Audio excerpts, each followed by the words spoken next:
एक दिन हरी भरी चरागाह में एक सुंदर बकरी मजे से हरी घास खा रही थी। वो खुश और बेफिक्र थी। आसपास पक्षी चहचहा रहे थे और हवा सुखद थी, लेकिन उसे पता नहीं था कि खतरा उसके करीब आ रहा है। अचानक जंगल से एक शेर निकल आया। उसकी आंखों में भूख झलक रही थी और वो सीधा बकरी की ओर बढ़ रहा था। जैसे ही बकरी ने उसे देखा, उसका दिल जोर से धड़कने लगा, लेकिन वो होशियार थी। उसने तुरंत सोचना शुरू कर दिया कि उसे क्या करना चाहिए। बकरी ने बहादुरी से कहा, महाराज शेर, आप जंगल के राजा हैं और मैं एक छोटी सी बकरी। यदि आप मुझे खा लेंगे तो आपकी महानता कम हो जाएगी, लेकिन अगर आप मुझे अपना दोस्त बना लेंगे तो पूरा जंगल आपकी उदारता का सम्मान करेगा। शेर हैरान रह गया, उसे ऐसे शब्दों की उम्मीद नहीं थी।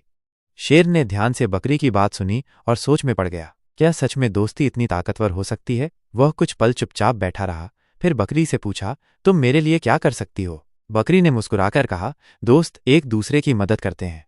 शेर ने फैसला किया कि वो बकरी को नहीं खाएगा। ठीक है, आज से तुम मेरी दोस्त हो, शेर बोला। बकरी खुशी से उछल पड़ी, अब मैं आपके लिए पानी का इंतजाम करती हूँ।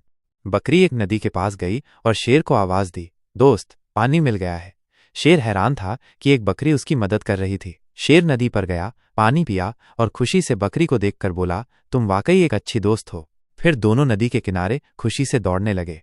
कुछ दिन बाद शेर एक शिकारी के जाल में फंस गया। वो जोर जोर से दहाड़ता रहा, लेकिन कोई मदद के लिए नहीं आया। बकरी ने अपनी दूसरी दोस्त बकरियों के साथ मिलकर जाल की रस्सियों को अपने दांतों से काटना शुरू कर दिया। जल्द ही शेर आजाद हो गया।